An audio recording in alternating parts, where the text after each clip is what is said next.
Bueno, continuamos con nuestro libro de el cuento número 13 de Diana Sterfield.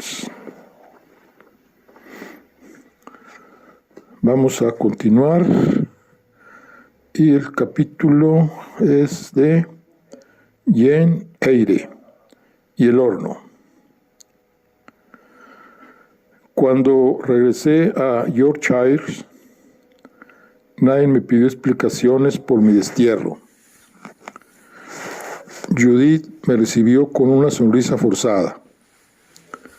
La luz cenicienta del día había trepado por su piel, formando sombras debajo de los ojos.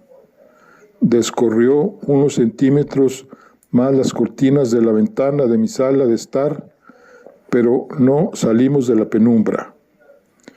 «Maldito tiempo», exclamó. Sentí que ella ya no podía más. Aunque duró solo unos días, pareció una eternidad. Casi siempre parecía de noche y nunca completamente de día.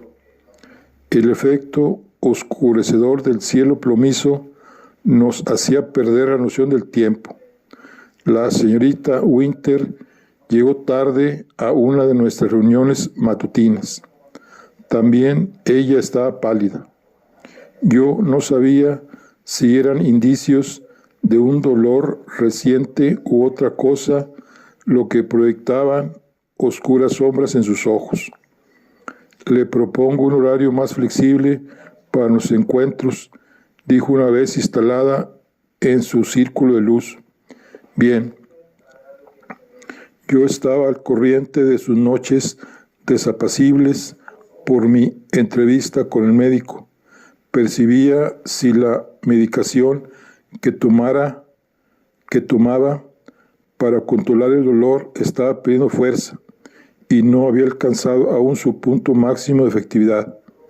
Así pues, acordamos que en lugar de personarme cada mañana a las 9, esperaría a que me llamara a la puerta.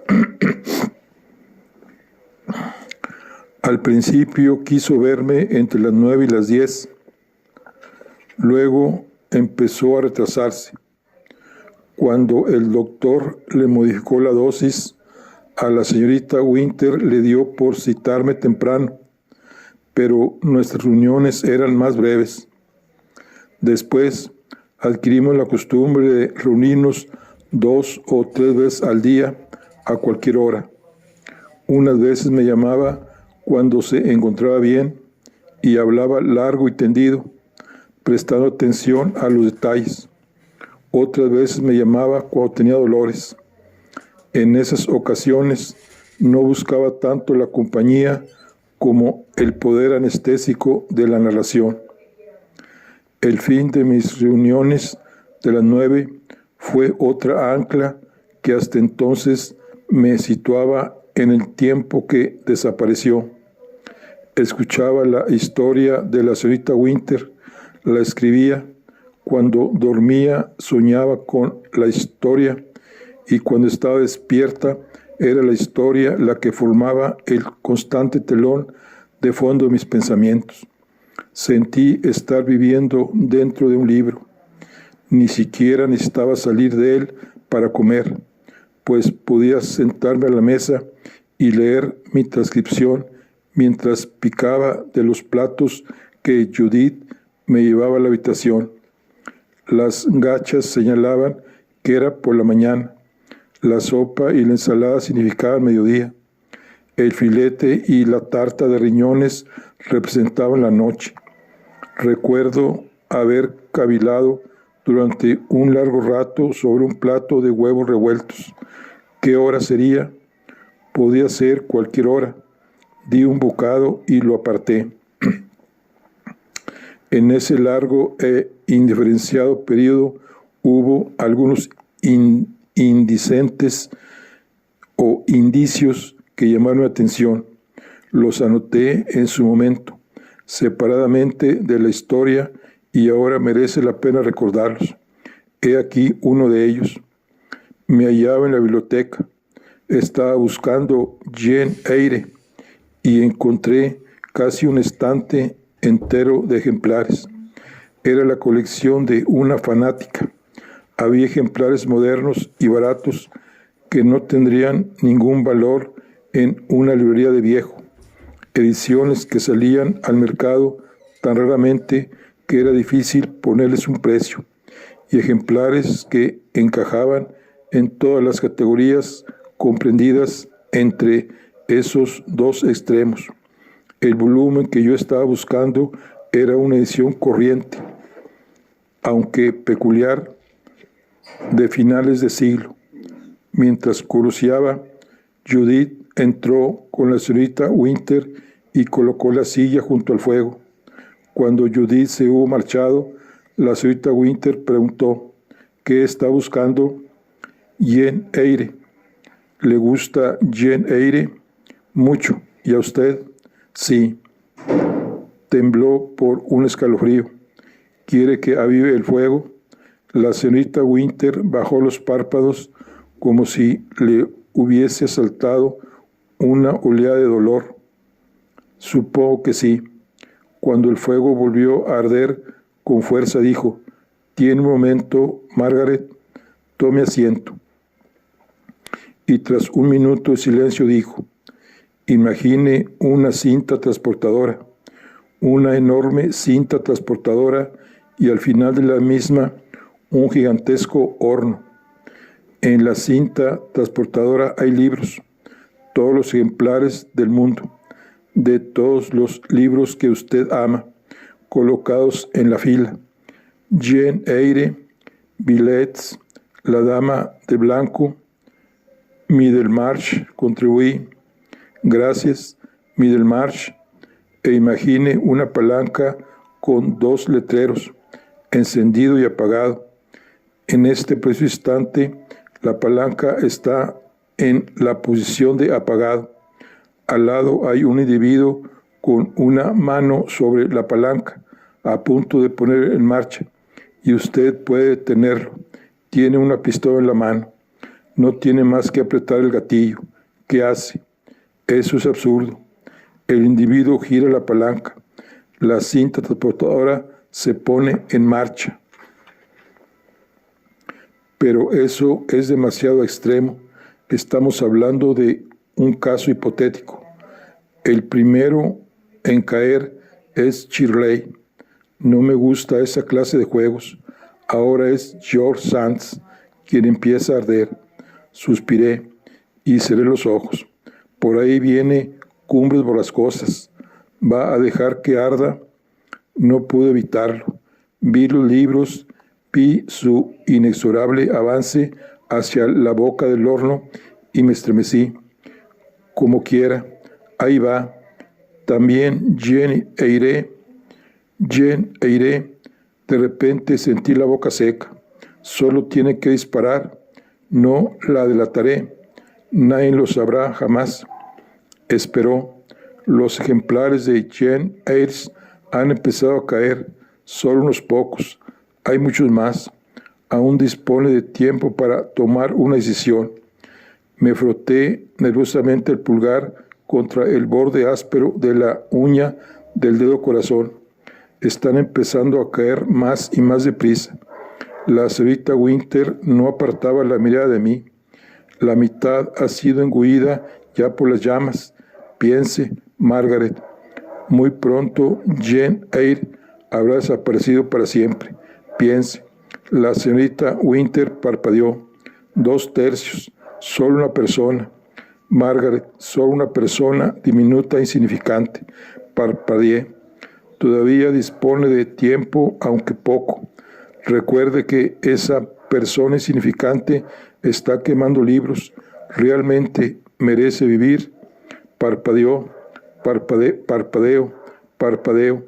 Es su última oportunidad. Parpadeo. Adiós a Jane Eyre. Margaret, exclamó la señorita Winter con el rostro crispado de indignación y golpeando el brazo de la silla con la mano izquierda. Hasta la mano derecha, impedida como estaba, le tembló el regazo. Más tarde, cuando transcribí lo sucedido, pensé que era la expresión más espontánea de un sentimiento que había visto en la señorita Winter, un sentimiento demasiado intenso para invertirlo en un simple juego. Y mis sentimientos, vergüenza, pues había mentido. Naturalmente que amaba los libros más que las personas. Naturalmente que Jane Eyre tenía para mí más valor que el desconocido que ponía en marcha la palanca. Naturalmente, por toda la obra de Shakespeare valía más que una vida humana. Naturalmente, pero a diferencia de la señorita Winter, me avergonzaba reconocerlo. Cuando me disponía a salir de la biblioteca, regresé al estante de Jane Eyre y cogí el ejemplar que se ajustaba a mis criterios en cuanto a antigüedad, clase de papel y de letra. Una vez en mi habitación, pasé las páginas hasta dar con el fragmento. Desconociendo al principio sus intenciones, no obstante, cuando le vi alzar el libro y colocarse en posición de lanzarlo, me aparté instintivamente con un grito de alarma, mas no lo bastante deprisa. El volumen voló por los aires, me golpeó y caí, dando con mi cabeza en la puerta y haciéndome una brecha. El libro estaba intacto, no le faltaba ninguna página, no era el ejemplar del que habían arrancado la hoja de Aurelius, pero en cualquier caso, ¿por qué iba a hacerlo? De haber pertenecido a Angel Fields, la página habría ardido con el resto de la casa. Permanecí un rato ociosa, pensando únicamente en Jane Eyre, en una biblioteca y un horno y una casa en llamas, pero por mucho que combinaba una y otra vez los elementos, no conseguía ver la relación. El otro detalle que recuerdo de esos días fue el incidente de la fotografía. Un paquete pequeño apareció una mañana en mi bandeja de desayuno, dirigido a mi nombre con la letra apretada de mi padre. Eran las fotografías de Angel Fields. Le había enviado el carrete y papá lo había mandado revelar. Había algunas fotos claras de mi primer día, zarzas creciendo entre los escombros de la biblioteca, hiedra serpenteando por la escalera de piedra. Me detuve en la foto del dormitorio donde me había encontrado cara a cara con mi fantasma. Sobre la vieja chimenea solo se veía el resplandor de un flash.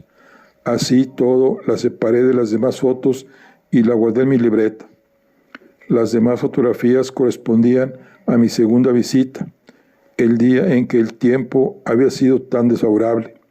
La mayoría no eran más que confusas composiciones de nebulosidad.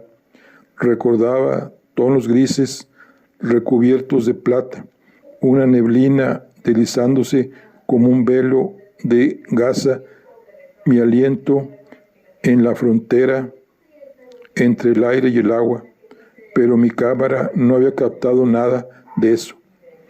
Tampoco era posible distinguir si las manchas oscuras que interrumpían el gris eran una piedra, un muro, un árbol o un bosque.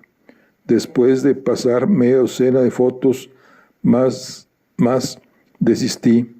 Las guardé en el bolsillo de la Rebeca y bajé a la biblioteca. Llevábamos aproximadamente media entrevista cuando reparé en el silencio. Estaba soñando absorta, como siempre, en la infancia gemela de la señorita Winter. Reproduje la pista sonora de su voz. Creí recordar un cambio de tono que se había dirigido a mí, pero no conseguía recordar las palabras. ¿Qué? Dije. Su bolsillo, repitió. Tiene algo en el bolsillo. Oh, son fotografías. Con un pie todavía en el limbo, a caballo entre su historia y mi vida, seguí farfullando. De Ángel Fields. Cuando salí de mi ensimismamiento, las fotos ya estaban en sus manos. Al principio las miró una a una detenidamente, forzando la vista a través de las gafas para intentar reconocer algo en las borrosas siluetas. Tras comprobar que las imágenes indescifrables se sucedían, dejó escapar un pequeño suspiro a lo Vida Winter, un suspiro que insinuaba que sus bajas expectativas se habían cumplido, y tensó la boca en una línea de desaprobación. Con la mano buena empezó a pasar las fotos por encima, y para demostrar que había perdido toda esperanza de encontrar algo interesante, las iba arrojando sobre la mesa sin dedicarles apenas una ojeada. El ritmo regular de las fotos aterrizando en la mesa me tenía hipnotizada. Formaban una pila desordenada, desplomándose unas sobre otras y resbalando por las escurridizas superficies de sus compañeras, con un sonido que parecía decir: para nada, para nada, para nada. Entonces el ritmo se detuvo.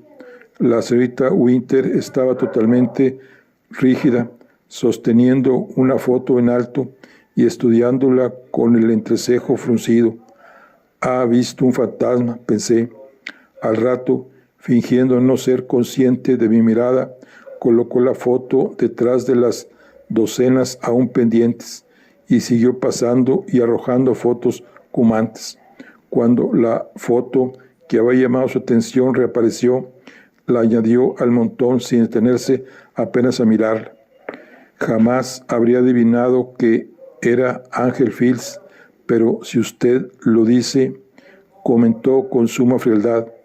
Luego, con un movimiento en apariencia ingenuo, recogió las fotos y al tendérmelas se le cayeron. Lo siento mucho, mi mano, murmuró, mientras yo me agachaba a recogerlas, pero no me dejé engañar. Y retomó la historia donde la había dejado. Más tarde volvió a mirar las fotos. Aunque la caída las había desordenado, no me fue difícil adivinar cuál era la que tanto le había impactado. En ese montón de imágenes grises y borrosas, solo una destacaba realmente del resto. Me senté en el borde de la cama, contemplando la foto y rememorando el instante. El desvanecimiento de la neblina y el calor del sol se habían unido en el momento justo para permitir que un rayo de luz cayera sobre un niño que posaba rígido ante la cámara con el mentón alto, la espalda recta y unos ojos que revelaban el temor a que en cualquier momento el casco amarillo se le resbalara de la cabeza. ¿Por qué le había impresionado tanto esa foto? Escudriñé el fondo, pero la casa, a medio demoler, era solo una mancha gris sobre el hombro derecho del niño. Más cerca apenas se veía los barrotes de la valla de seguridad y una esquina del letrero de no pasar. Era el niño lo que había despertado su interés. Estuve media hora dándole vueltas a la foto y cuando decidí guardarla, nada había resuelto. Tan perpleja me tenía que la metí en mi libreta junto con la foto de una ausencia en un espejo. Aparte de la foto del niño y el juego de Jean Eyre y el horno, poco más me perturbaba, a menos que el gato cuente. Sombra reparó en mis extraños horarios y arañaba mi puerta en busca de mimos a cualquier hora del día y de la noche. Apuraba trocitos de huevo o pescado de mi plato. Podía pasarme horas escribiendo y deambulando en el oscuro laberinto de la historia de la señorita Winter, pero por mucho que me olvidara de mí misma, nunca era del todo ajena a la sensación de estar siendo observada, y cuando me abstraía más de la cuenta, era la mirada del gato la que parecía penetrar en mi confusión e iluminarme el camino de regreso a mi cuarto, mis notas, mis lápices y mis sacapuntas. Algunas noches hasta dormía conmigo en mi cama y me acostumbré a dejar las cortinas abiertas para que, si despertaba, pudiera sentarse en el alféizar y ver movimientos en la oscuridad invisible para el ojo humano. Eso es todo. Aparte de esos detalles, no había nada más, solo el eterno crepúsculo y la historia. Bueno, pues aquí concluimos lo que es este capítulo, que se titula Jane Eyre y el horno. Nos vemos en la siguiente. Hasta luego.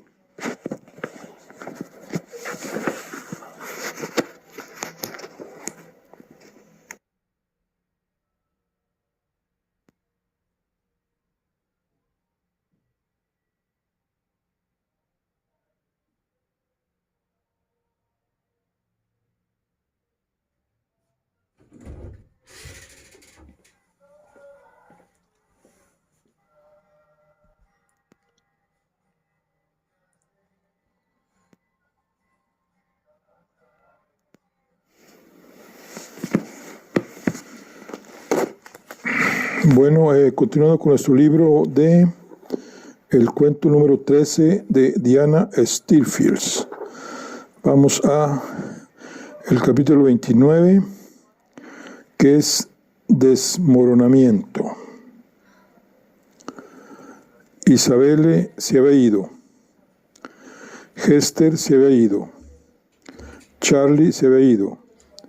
La señorita Winter me habló entonces de otras pérdidas.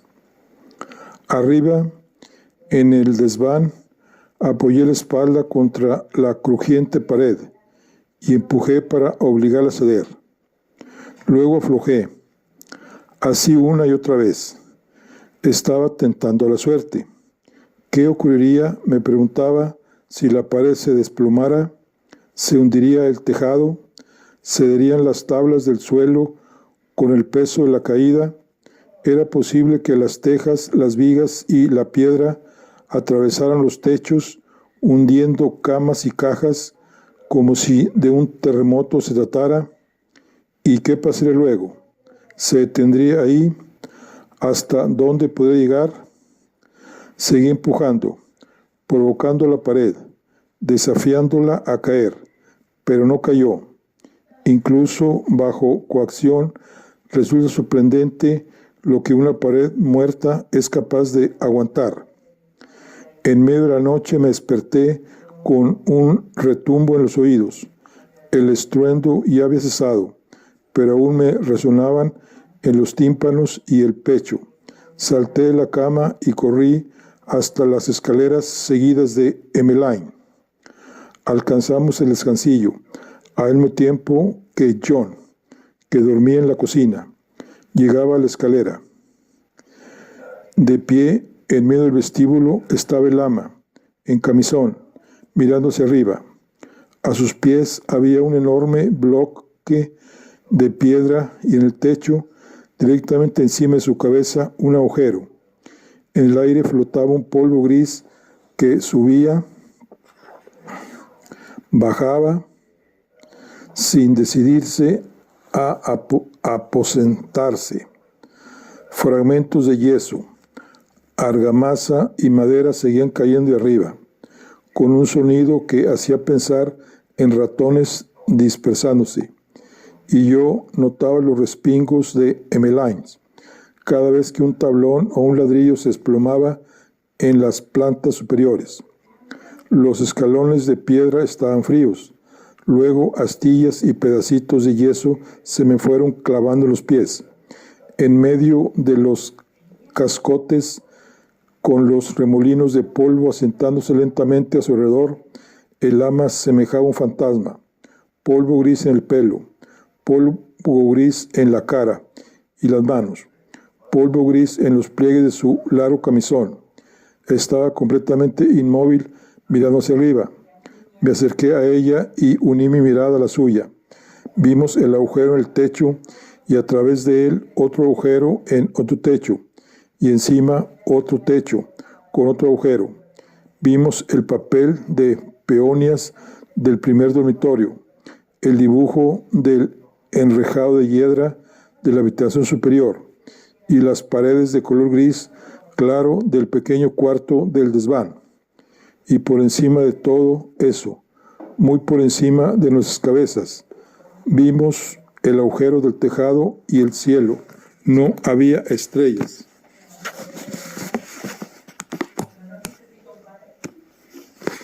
Qué raro.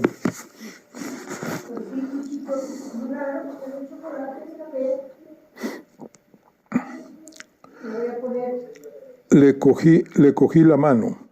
Vamos, dije, no sirve de nada mirar. Tiré de ella y me siguió como una niña pequeña. Voy a acostarla, le dije a John. Blanco como un fantasma, asintió con la cabeza. Sí, dijo con la voz espesa como el polvo. Casi no podía mirar al ama. Hizo un gesto lento en dirección al techo.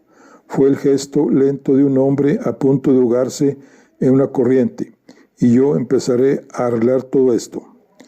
Una hora después, cuando el ama ya dormía, bien arropada en su cama, con un camisón limpio y recién lavada, él seguía ahí, tal como lo había dejado, mirando fijamente el lugar donde el ama había estado. A la mañana siguiente, cuando el ama no apareció en la cocina, fui yo quien entró en su cuarto para despertarla, pero no pude. Su alma se había marchado por el agujero del tejado.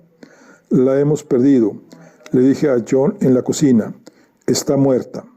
El semblante de John no se alteró un ápice. Siguió mirando por encima de la mesa de la cocina, como si no me hubiera oído. Sí, dijo al fin con una voz que no esperaba ser oída. Sí. Parecía que el mundo se hubiera detenido. Yo solo deseaba una cosa, quedarme sentada como John, inmóvil, contemplando el vacío, sin hacer nada. Pero el tiempo no se había detenido. Todavía notaba los latidos de mi corazón midiendo los segundos. Notaba el hambre creciendo en mi estómago y la sed en mi garganta. Me sentía tan triste que pensé que me moriría, pero estaba escandalosa y absurdamente viva, tan viva que juro que podía notar cómo me crecían las uñas y el pelo. Pese al peso insoportable que me aplastaba el corazón, no podía, como John, entregarme al sufrimiento. Hester se había ido, Charlie se había ido, el ama se había ido, John a su manera se había ido, aunque esperaba que encontrara la forma de volver.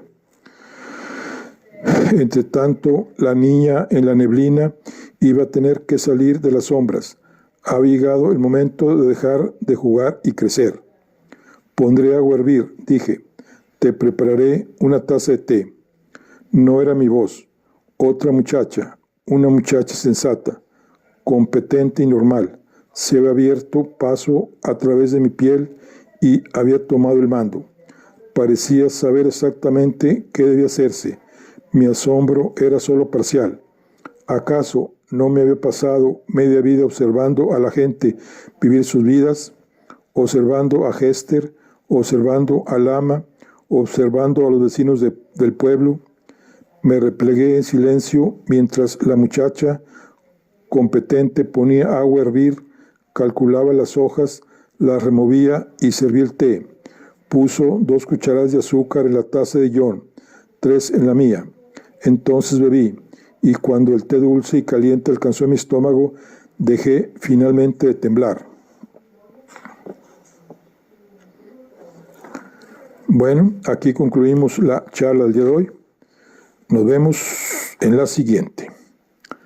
Estamos con el libro de El cuento número 13 de Diana Stirfield. Nos vemos en la siguiente. Hasta luego.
Bueno, continuando con nuestro libro de el cuento número 13 de Diana Sterfield, vamos ya al capítulo número 30,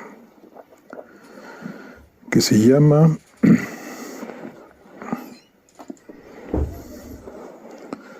El jardín plateado.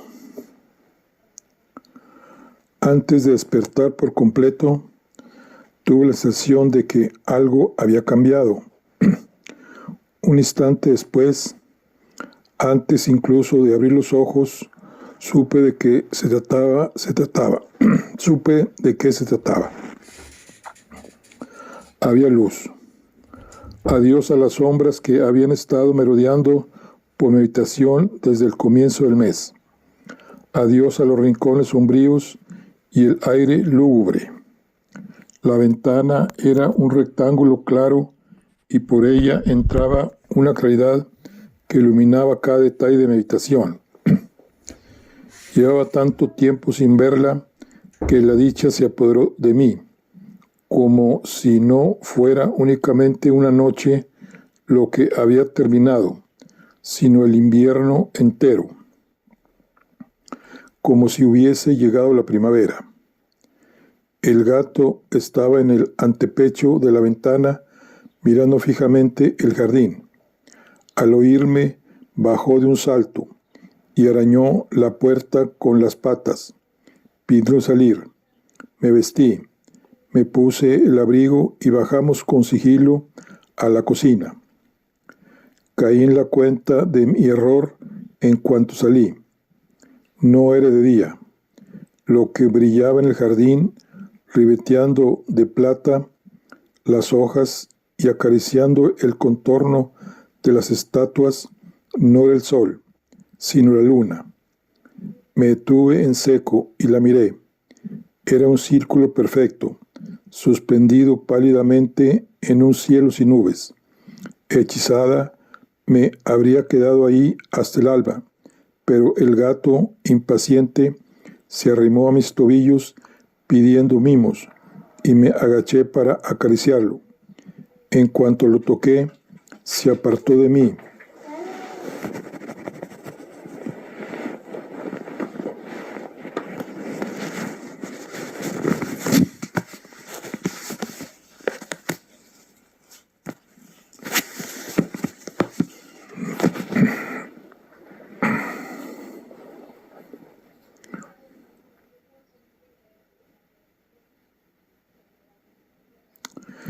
En cuanto lo toqué, se apartó de mí.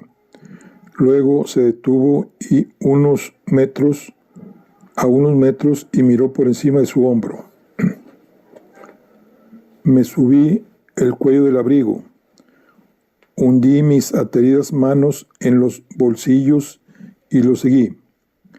Primero me llevó por el camino herboso que transcurría entre los largos arriates. A nuestra izquierda, el seto de tejos brillaba con fuerza. A nuestra derecha, de espaldas a la luna, el seto estaba oscuro. Doblamos por el jardín de las rosas, donde los arbustos podados semejaban estacas de ramas muertas, pero los cuidadísimos macizos de boj que los rodeaban, formando cintosos dibujos isabelinos, jugaban al escondite con la luna, mostrando aquí plata, ahí ébano. Me habría detenido una docena de veces.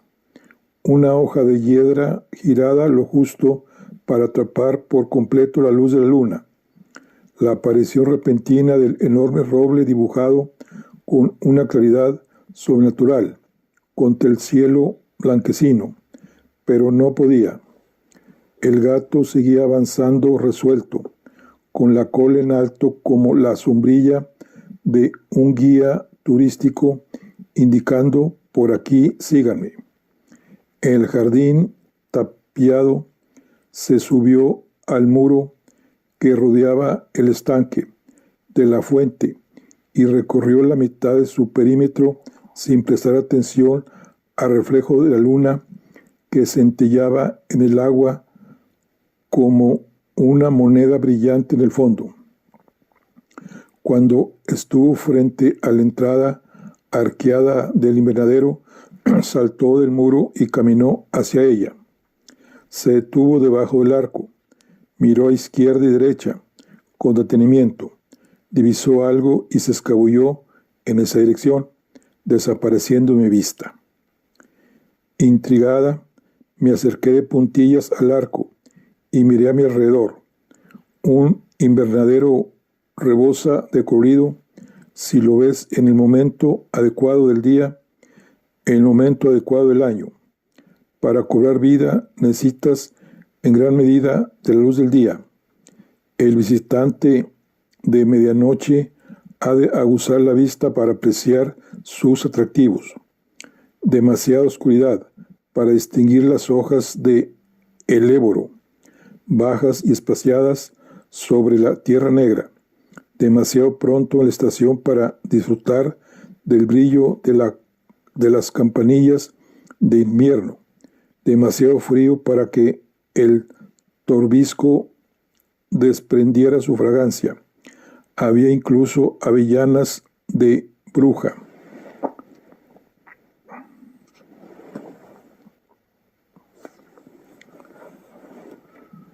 Pronto sus ramas se cubrían de trémulas borlas amarillas y naranjas, pero por ahora las ramas eran su principal atracción. Delgadas y desnudas, se retorcían con elegante contención, formando delicados nudos. A sus pies, encorvada sobre el suelo, divisé la silueta de una figura humana. La miré petrificada. La figura respiraba y se movía con mucho esfuerzo, emitiendo jadeos y gruñidos entrecortados. Durante un largo y lento segundo, mi mente trató de explicarse la presencia de otro ser humano en el jardín de la señorita Winter, en mitad de la noche. Algunas cosas las supe al instante, sin necesidad de pensarlas. Para empezar, la persona arrodillada en el suelo no era Mauricio. Pese a tratarse de la persona con más probabilidades de entrar en el jardín, en ningún momento se me pasó por la cabeza que pudiera ser él. Esa no era su constitución enjuta y nervuda. Esos no eran sus movimientos comedidos. Tampoco era Judith, la pulcra y sosegada Judith, con sus inmaculadas uñas, su pelo impecable y sus zapatos lustrosos arrastrándose por el jardín en mitad de la noche. Imposible. No necesitaba tener en cuenta esas opciones, de modo que no lo hice. Durante ese segundo, mi mente viajó 100 veces entre dos pensamientos. ¿Era la señorita Winter? Era la señorita Winter porque lo era. Lo intuía. Lo sabía. Era ella seguro. No podía ser ella. La señorita Winter estaba débil y enferma. La señorita Winter nunca abandonaría su silla de ruedas. La señorita Winter estaba demasiado dolorida para ponerse a arrancar hierbejos y no digamos a acuclillarse en el suelo helado y remover la tierra de manera tan frenética. No era la señorita Winter, pero no obstante, increíblemente, pese a todo, lo era. Ese primer momento fue largo y desconcertante. El segundo, cuando finalmente llegó, fue inesperado. La figura se detuvo en seco, se dio la vuelta, se levantó y lo supe. Eran los ojos de la señorita Winter, verdes, brillantes, sobrenaturales, pero no era la cara de la señorita Winter. Carne parcheada, cubierta de manchas y cicatrices, surcada de grietas más profundas que las que podía abrir la edad. 2 bolas disparejas por mejillas, los labios torcidos, una mitad, un arco perfecto que hablaba de una antigua belleza, la otra era injerto contrahecho de carne blanquecina. Emmeline, la hermana gemela de la señorita Winter, viva y habitando en esta casa. Mi mente era un torbellino. La sangre estallaba en mis oídos. La impresión me tenía paralizada. Ella me miraba sin pestañear y advertí que estaba menos asustada que yo. No obstante, ambas parecíamos igual de fascinadas. Semejábamos 2 estatuas. Ella fue la primera en reponerse. En un gesto apremiante me tendió una mano negra cubierta de tierra y con voz ronca bramó una serie de sonidos sin sentido. El estupor ralentizó mi respuesta. No fui capaz ni de balbucir su nombre antes de que se diera la vuelta y se alejara con paso presto, con el cuerpo echado hacia adelante y los hombros encorvados. El gato emergió de las sombras. Se desperezó con calma y sin mirarme siquiera partió tras ella. Desaparecieron bajo el arco y me quedé sola, con una parcela de tierra removida, con que zorros. Una vez que se fueron, podría haberme dicho a mí misma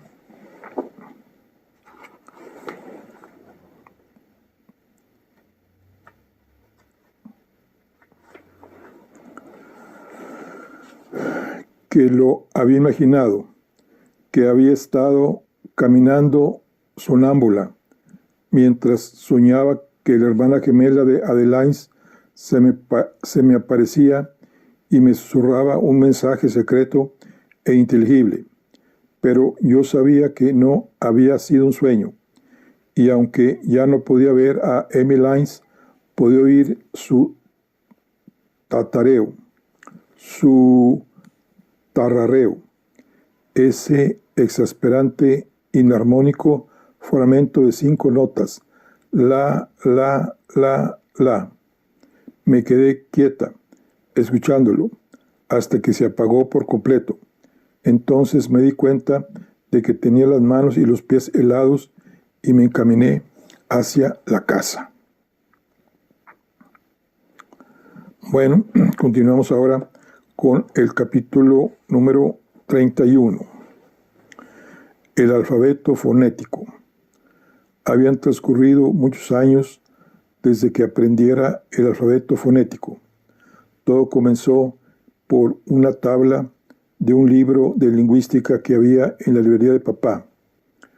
Un día de semana que no tenía nada que hacer, abrí aquel libro y quedé prendada de los signos y símbolos que aparecían en la tabla. Había letras que conocía y letras que no. Había Ns mayúsculas que no sonaban como las Ns minúsculas. Is griegas mayúsculas que no sonaban como las Is griegas minúsculas. Otras letras Ns, Ds, Ss y Zs tenían graciosos rizos y rabitos, y podía poner el palito a Hs, Is y Us, como si fueran Ts. Me encantaban esos híbridos locos y extravagantes. Llenaba hojas enteras con Ms que se convertían en Js y Vs, que se encaramaban precariamente sobre diminutas Oes, cual perros de circo sobre pelotas. Mi padre tropezó con mis hojas de símbolos y me enseñó los sonidos que acompañaban a cada uno. Descubrí que en el alfabeto fonético internacional podías escribir palabras que semejaban números, palabras que semejaban códigos secretos, palabras que semejaban lenguas perdidas. Yo necesitaba una lengua perdida, una con la que poder comunicarme con los seres perdidos. Solía escribir una palabra concreta una y otra vez, el nombre de mi hermana, un talismán. Lo escribía en un trozo de papel que doblaba con sumo cuidado y llevaba siempre conmigo. En invierno vivía en el bolsillo de mi abrigo. En verano hacía cosquillas en el tobillo, dentro del pliegue del calcetín. Por la noche me dormía con el trocito de papel aferrado en la mano. Pese al cuidado que ponía, no siempre tenía esos papelitos localizados. Los perdía, hacía otros nuevos. Luego tropezaba con los viejos. Cuando mi madre intentaba arrancarme el papel de los dedos, me lo tragaba para frustrar sus intenciones, aunque tampoco habría sabido leerlo. No obstante, el día en que vi a mi padre sacar un papel gastado y gris del fondo de un cajón lleno de porquerías y desdoblarlo, no intenté detenerle. Cuando leyó el nombre secreto, pareció que el rostro se le partía y sus ojos, cuando me miraron, eran un pozo de pesar. Quiso hablar, abrió la boca para hablar, pero yo, llevándome un dedo a los labios, le mandé callar. No quería que pronunciara el nombre de mi hermana. ¿Acaso no había tratado de mantenerla en la oscuridad? ¿Acaso no había querido olvidarla? ¿Acaso no había intentado ocultármela? Ahora no tenía derecho a ella. Le arranqué el papel de los dedos y salí de la habitación sin decir una palabra. En el asiento bajo, la ventana de la segunda planta, me metí el papel en la boca. Saboreé su fuerte sabor seco y leñoso y me lo tragué. Durante años mis padres habían mantenido el nombre de mi hermana enterrado en el silencio, en su esfuerzo por olvidar. Yo lo protegería con mi propio silencio y lo mantendría en mi recuerdo. Además de mi pronunciación incorrecta en 17 idiomas de hola, adiós y lo siento, y mi habilidad para recitar el alfabeto griego hacia adelante y hacia atrás, yo que no he aprendido una palabra de griego en mi vida, el alfabeto fonético era uno de esos pozos de conocimiento inútil que me quedaban de mi infancia libresca. Lo había aprendido solo por diversión. Su finalidad era exclusivamente privada, de modo que con los años no me esforcé en practicarlo. Por esto, cuando regresé del jardín y me puse ante el papel para reproducir las silbantes y fricativas, las oclusivas y vibrantes del susurro apremiante de Emmeline, tuve que intentarlo varias veces hasta dar con la transcripción fonética correcta. Al tercer o cuarto intento me senté en la cama y contemplé mi renglón de símbolos, signos y garabatos. Era exacto, me empezaron a saltar las dudas. Había retenido fielmente los sonidos durante los 5 minutos que había tardado en volver a casa. Recordaba el alfabeto fonético con precisión, y si esos primeros intentos fallidos habían contaminado mi recuerdo, susurré lo que había escrito en el papel. Volví a susurrarlo con apremio. Aguardé a que la aparición de mi eco en mi memoria me dijera que había dado en el clavo. Nada. Era la transcripción parodiada de unos sonidos mal entendidos y recordados solo a medias Después, estaba perdiendo el tiempo. Escribí el nombre secreto, el hechizo, el amuleto, el talismán. Nunca me había funcionado. Ella nunca aparecía. Yo seguía esperando sola. Hice una pelota con el papel y la arrojé a un rincón. Bueno, aquí concluimos lo que es el capítulo 31. Vamos una vez al capítulo 32, que es la escalera de mano. ¿Le aburre mi historia, señorita Lea? Soporté varios comentarios de esa guisa al día siguiente, cuando, incapaz de reprimir los bostezos, me removía en mi asiento y me frotaba los ojos mientras escuchaba la narración de la señorita Winter. Lo siento, solo estoy cansada. ¿Cansada?, exclamó. Parece una muerta andante. Una comida como Dios manda la reanimará. ¿Se puede saber qué le pasa? Me encogí de hombros. Estoy cansada. Eso es todo. Apretó los labios y me miró con dureza, pero no dije más. Y retomó su historia. Así estuvimos 6 meses. Vivíamos recluidos en un puñado de estancias, la cocina, donde John seguía durmiendo por las noches, el salón y la biblioteca. Nosotras, las chicas, utilizábamos la escalera de servicio para ir de la cocina al único dormitorio que parecía seguro. Habíamos trasladado del viejo cuarto los colchones donde dormíamos, pero ahí quedaron las camas, demasiado pesadas para moverlas. Después del dramático descenso del número de sus habitantes, sentíamos que la casa se nos había quedado grande. Nosotros, los supervivientes, estábamos más a gusto en la seguridad y la facilidad de nuestros pequeños aposentos. Con todo, nunca conseguimos olvidarnos totalmente del resto de la casa, que como una extremidad moribunda se encontraba lentamente detrás de las puertas. Emmeline pasaba gran parte de su tiempo inventando juegos de naipes. Juega conmigo, o venga, juguemos, insistía. Al final yo cedía y jugábamos.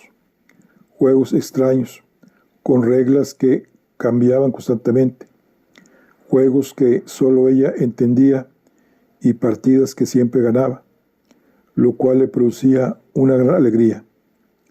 También se daba baños. Su pasión por el jabón y el agua era inagotable.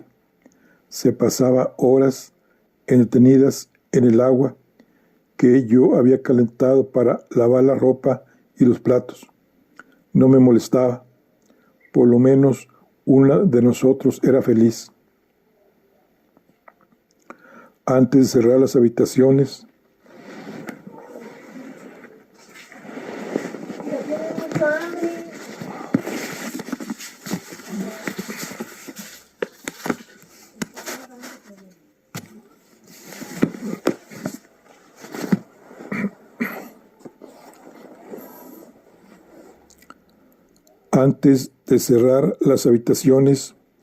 Emmeline había revuelto en los armarios de Isabela y se había hecho con vestidos, frescos de perfume y zapatos que apiló en nuestro dormitorio. Era como dormir en un camerino. Emmeline se ponía los vestidos. Algunos tenían 10 años, otros de nuestra abuela, la madre de Isabela. Imagino, 30 e incluso 40. Emmeline nos divertía por las noches con sus teatrales entradas en la cocina vestida con los atuendos más extravagantes. Los vestidos le hacían aparentar más de 15 años, le hacían parecer femenina. Yo recordaba la conversación de Hester con el doctor en el jardín.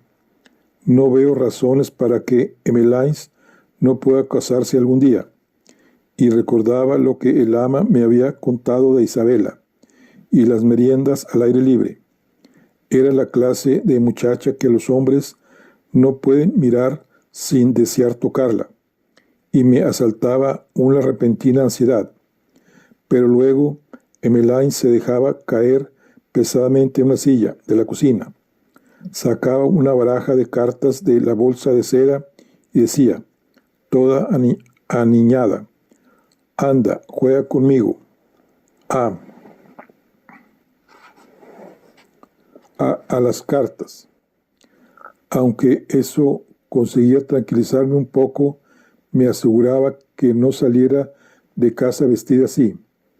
John vivía sumido en la apatía. Un día, no obstante, salió de ella para hacer algo impensable, contratar a un muchacho que le ayudara en el jardín. No te preocupes, me dijo, es Ambrosio, el hijo del viejo proctor, un muchacho tranquilo, y no será por mucho tiempo, solo hasta que termine de reparar la casa. Yo sabía que eso le llevaría toda la vida. El muchacho se presentó un día. Era más alto que John y más ancho de hombros. Los dos, con las manos en los bolsillos, hablaron de la labor de ese día, y el muchacho se puso a trabajar. Tenía una forma de cavar paciente y acompasada. El repique suave y constante de la pala en la tierra me crispaba los nervios. ¿Por qué hemos de tenerlo aquí?, deseaba saber yo. Es tan extraño como los demás. Pero por la razón que fuese, el muchacho no era un extraño para John. Quizá porque provenía de su mismo mundo, el mundo de los hombres, un mundo desconocido para mí. Es un buen chico, me respondía John una y otra vez, y muy trabajador. No hace preguntas y habla poco. Quizá no tenga lengua, pero tiene ojos en la cara. John se encogía de hombros y miraba hacia otro lado. Parecía incómodo. Yo no estaré aquí eternamente, dijo finalmente un día. Las cosas no podrían seguir siempre como hasta ahora. Dibujó un vago gesto con el brazo para abarcar la casa, sus habitantes, la vida que llevamos. Algún día las cosas tendrán que cambiar. Cambiar. Estáis creciendo. Ya no será lo mismo. ¿No crees? Una cosa es ser niñas, pero cuando uno se hace mayor. Yo ya me había ido. No quería escuchar lo que fuera que tuviera que decirme. Emmeline estaba en el dormitorio arrancando lentejuelas de un pañuelo de noche para su caja de tesoros. Me senté a su lado. Estaba demasiado absorta en su labor para levantar la vista.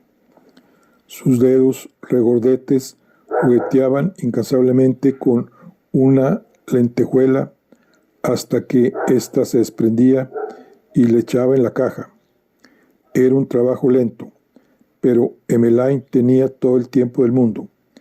Inclinada sobre el pañuelo, mantenía el semblante imperturbable, los labios juntos, la mirada atenta y soñadora a un mismo tiempo. De vez en cuando sus párpados superiores descendían, cubriendo los verdes iris, pero en cuanto rozaba el párpado inferior, subían para desvelar el mismo verde. ¿Me parecía realmente a ella?, me pregunté. Sabía que en el espejo mis ojos eran idénticos a los suyos, y sabía que teníamos la misma inclinación de la nuca bajo el peso de la melena pelirroja, y sabía el impacto que ejercíamos en los vecinos del pueblo las raras ocasiones en que nos paseábamos del brazo por The Street, luciendo idénticos vestidos. Pero así todo, no me parecía a Emmeline, ¿verdad? Mi cara no podría adoptar expresión de apacible concentración. Estaría retorciéndose de frustración. Estaría mordiéndome el labio, resoplando de impaciencia, apartándome el pelo de la cara y echándolo furiosamente hacia atrás. No estaría tranquila como Emmeline. Estaría arrancando las lentejuelas con los dientes. No me dejarás, ¿verdad? Quise decir, porque yo nunca te dejaré. Viviremos siempre aquí, juntas. Diga lo que diga John, de Dick. ¿Por qué no jugamos? Emmeline continuó con su tarea como si no me hubiera oído. Juguemos a que nos casamos. Tú puedes ser la novia. Venga, podrías ponerte esto. Desenterré una prenda de gasa amarilla del montón de vestidos apilados en un rincón. Es como un velo, mira.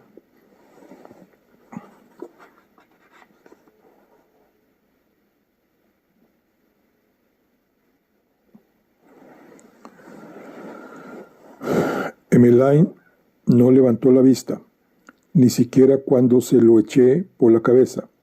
Se limitó a apartárselo de los ojos y siguió toqueteando la lentejuela. Entonces dirigí mi atención a su caja de tesoros. Las llaves de Hester siguen ahí relucientes, aunque parecía que Emmeline había olvidado a su anterior cuidadora. Había algunas joyas de Isabella, los envoltorios de colores de los caramelos que Hester le había dado un día, un inquietante fragmento de vidrio verde de una botella y un pedazo de cinta con un borde dorado que había sido mío, un regalo del ama de hace muchos años, más de los que podía recordar. Debajo del resto de objetos todavía estarían los hilos de plata que Emmeline había arrancado de la cortina el día en que llegó Hester, y se me ocultó bajo el revoltijo de rubíes, cristales y demás baratijas. Vi algo que parecía fuera de lugar, algo de cuero. Ladeé la cabeza para verlo mejor. Ahí, por eso lo quería, por las letras doradas IAR. ¿Qué era IAR? ¿O quién era IAR?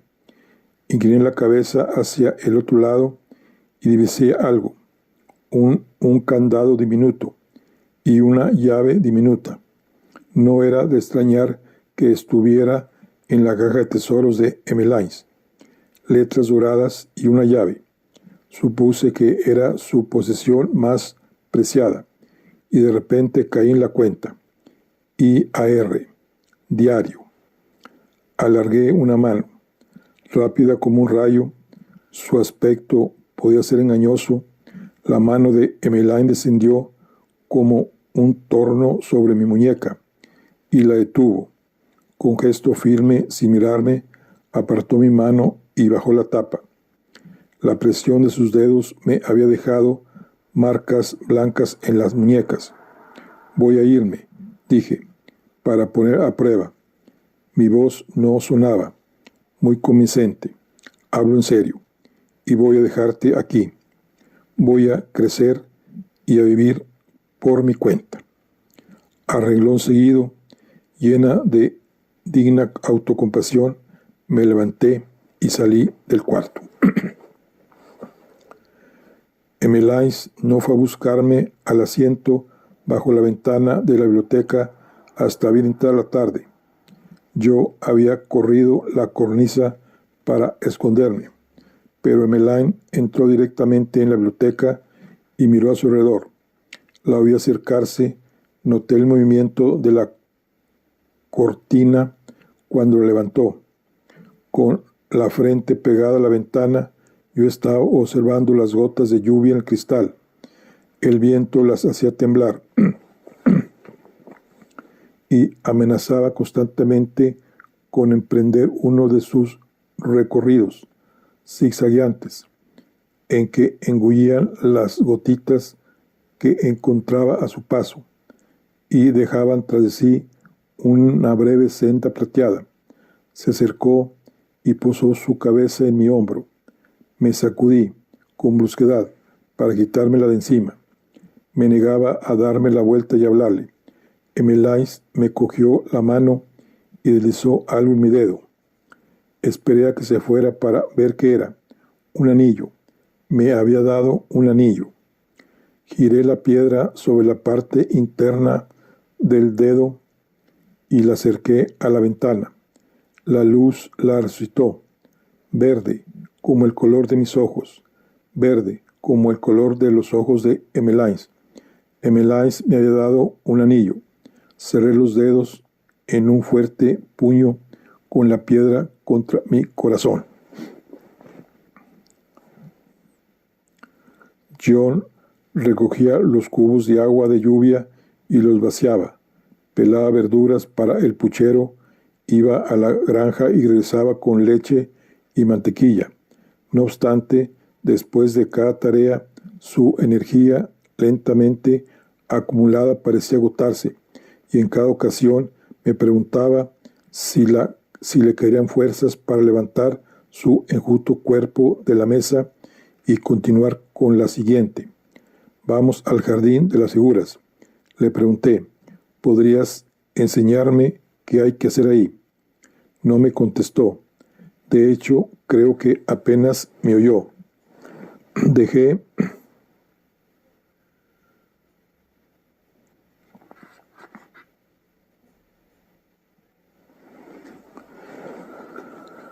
reposar. Dejé reposar el asunto y al cabo de unos días se lo pregunté otra vez, y otra, y otra. Finalmente, John entró en el cobertizo y se puso a afilar las tijeras de podar con su tranquila cadencia. Después bajamos las largas escaleras de mano y las sacamos. Así, dijo, levantando un brazo para señalarme el seguro de la escalera. La extendió contra el sólido muro del jardín. Ensayé con el seguro varias veces, subí unos peldaños, bajé de nuevo. Cuando las tengas apoyada en los tejos, no la notarás tan firme, me dijo, pero en cuanto la domines, verás que es una escalera segura. Tienes que acostumbrarte a ella. Y de ahí fuimos al jardín de las figuras. John me llevó hasta un tejo mediano cubierto de maleza. Me disponía a apoyar en él la escalera cuando exclamó, no seas impaciente. 3 veces rodeó lentamente el árbol. Después se sentó en el suelo y encendió un cigarrillo. Me senté a su lado y encendió uno para mí. Nunca cortes con el sol de frente, me dijo. Tampoco cortes con tu sombra de frente. Dio unas caladas a su cigarrillo. Vigila las nubes. No dejes que desvirtúen el contorno cuando pasan. Busca algo fijo en tu campo de visión, un tejado o una cerca. Esa será tu ancla. Y nunca tengas prisa. Tómate tu tiempo tanto para observar como para cortar. Mientras hablaba, en ningún momento desvió la vista del árbol. Yo tampoco. Has de sentir la parte de atrás del árbol mientras podas la parte de delante, y viceversa. Y no cortes solamente con las tijeras en la mano. Utiliza todo el brazo desde el hombro. Terminamos nuestros respectivos cigarrillos y los apagamos con la punta de la bota. Y tal como lo ves ahora, desde lejos, manténlo en la memoria cuando lo estés viendo de cerca. Estaba lista.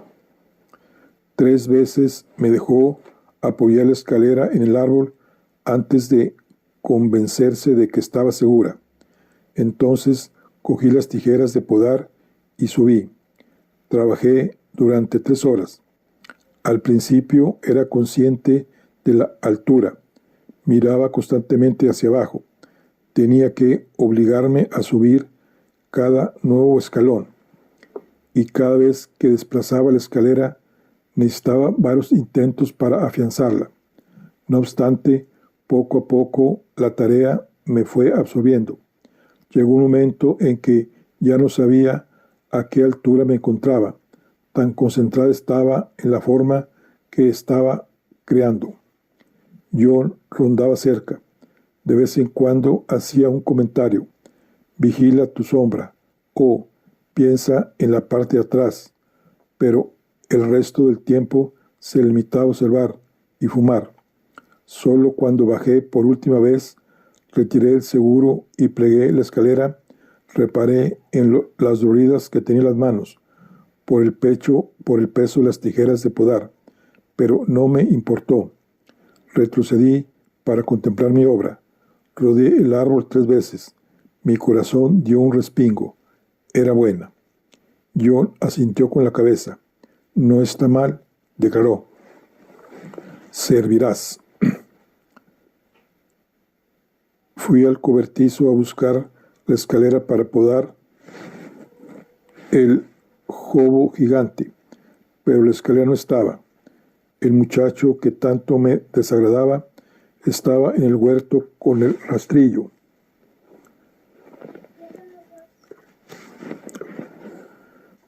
Me acerqué con expresión ceñuda. ¿Dónde está la escalera? Era la primera vez que le dirigía la palabra. Pasando por alto mi brusquedad, respondió cortésmente. La acogió el señor Digense. Está en la fachada trepando el tejado. Cogí uno de los cigarrillos que Jones había dejado en el cobertizo y me puse a fumar, lanzando crueles miradas al muchacho que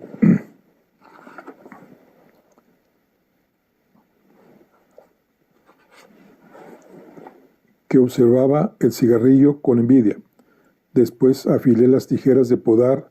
Acto seguido, como le había cogido el gusto, afilé el cuchillo del jardín, tomándome mi tiempo, haciéndolo bien. Detrás del ritmo de la piedra contra las hojas sonaba el rastrillo del muchacho sobre la tierra. Miré el sol y me dije que era demasiado tarde para ponerme a trabajar con el jobo. Así que fui a buscar a John. La escalera estaba tumbada en el suelo. Las 2 secciones, cual manecillas de un reloj, formaban un ángulo imposible. El riel metálico que debía mantenerlas en las 6 en punto estaba arrancado de la madera, y por el tajo de la barra lateral asomaba gruesas astillas. Junto a la escalera yacía John. Cuando le toqué el hombro, no se movió, pero estaba caliente, como el sol que le acariciaba los despartarrados miembros y el pelo ensangrentado. Tenía la mirada clavada en el cielo azul, pero el azul de sus ojos estaba estrellamente nublado. La muchacha sensata me abandonó. De repente era solo yo, una niña estúpida, una menudencia. ¿Qué voy a hacer?, susurré. ¿Qué voy a hacer? Mi voz me asustó. Tumbada en el suelo,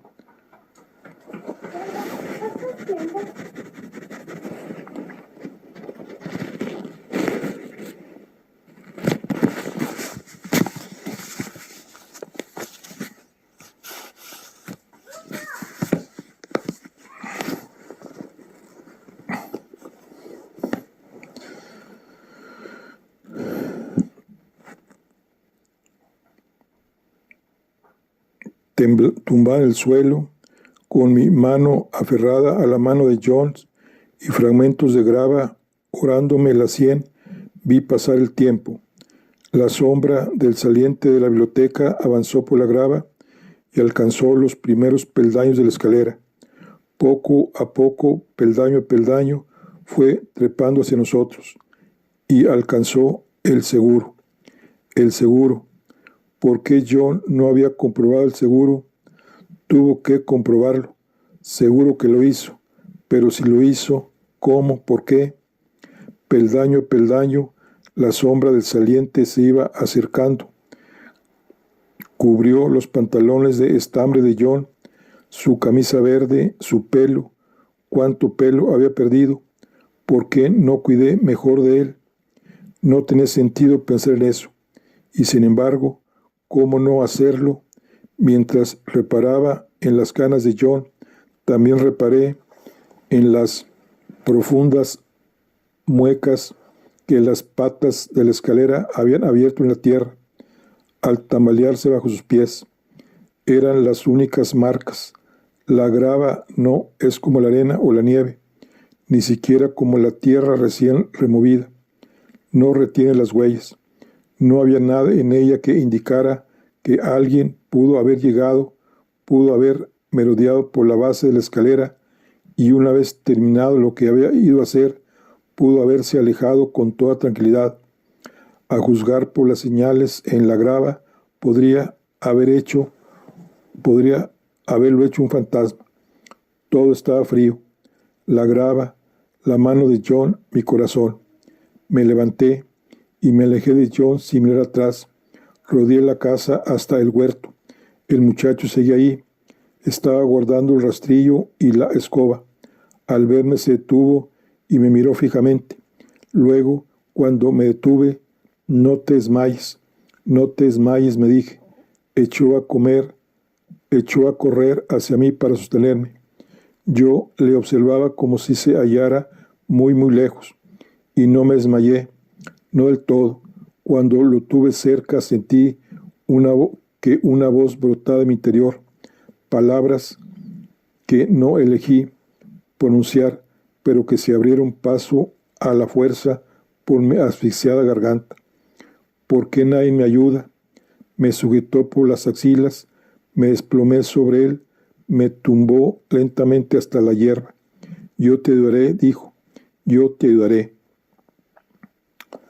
Con la muerte de John de Dee todavía vive en mi mente, con la visión del rostro desconsolado de la señorita Winter aún en mi memoria, apenas reparé en la carta que me esperaba en mi habitación. No la abrí hasta que terminé la transcripción, y cuando lo hice no fue mucho lo que encontré. Querida señorita Lea, después de toda la ayuda que su padre me ha prestado a lo largo de los años, permítame expresarle lo mucho que me complace ser capaz, aunque en pequeña medida, de devolverle el favor a su hija. Mis primeras indagaciones en Reino Unido no me han aportado pistas sobre el paradero de la señorita Hester Barrow después de su periodo como empleada de Anglefields. He encontrado algunos documentos relacionados con su vida anterior a ese periodo y estoy elaborando un informe que llegará a sus manos en unas semanas. Mis indagaciones no han llegado ni mucho menos a su fin. Todavía no he agotado la investigación relativa al contacto italiano y es más que probable que de esos primeros años surja algún detalle que dé un nuevo giro a mis pesquisas. No desespere. Si hay alguien que puede encontrar a su institutriz, ese soy yo. Atentamente, Emanuel Drac. Guardé la carta en un cajón y me puse el abrigo y los guantes. Vamos, le dije a Sombra. Me siguió hasta el jardín y tomamos el camino transcurría por el lateral de la casa. De vez en cuando, un arbusto que crecía pegado a la pared obligaba a la senda a desviarse. Poco a poco, imperceptiblemente, ésta se iba alejando de la pared de la casa e iba adentrándose en las señales laberínticas del jardín. Me resistí a su suave curva y continué recto. Mantener la pared de la casa siempre a mi izquierda me obligó a escurrirme detrás de un macizo de arbustos frondosos y añejos cada vez más densos. Mis tobillos tropezaban con los tallos nudosos y tuve que envolverme la cara con la bufanda para evitar rasguños. El gato me acompañó durante un rato, luego se detuvo, abrumado por la espesa vegetación. Seguí andando y encontré lo que estaba buscando, una ventana cubierta de hiedra y con un follaje perenne tan frondosa entre esas y el jardín de la tenue luz que escapaban por el cristal pasaba totalmente inadvertida. Al otro lado de la ventana, sentada ante una mesa, estaba la hermana de la señorita Winter. Delante de ella se encontraba Judith, metiéndole cucharadas de sopa entre los labios secos y descarnados. De repente detuvo la mano a medio camino, entre el cuenco y la boca, y se volvió directamente hacia mí. No podía verme. Había demasiada hiedra. Probablemente había notado el roce de mi mirada. Tras una breve pausa, volvió a su tarea, pero no antes de que yo hubiera notado algo extraño en la cuchara. Era una cuchara de plata, con una A alargada en el mango, que tenía la forma de un ángel estilizado. Yo había visto antes una cuchara como esa. Ángel Fields. Emmeline tenía una cuchara como esa, y también Aurelius. Arrimándome a la pared y con las ramas enredándose en mi pelo, salí del macizo de arbustos. El gato me observó mientras me sacudía las ramitas y hojas muertas de las mangas y los hombros. Entramos, propuse, y él aceptó encantado. El señor Drac no había conseguido dar con Hester. Yo, en cambio, había encontrado a Emmeline. Bueno, aquí concluimos lo que es la charla del día de hoy. Estamos con el libro de el cuento número 13 de Diana Stearfield. Nos vemos en la siguiente. Hasta luego.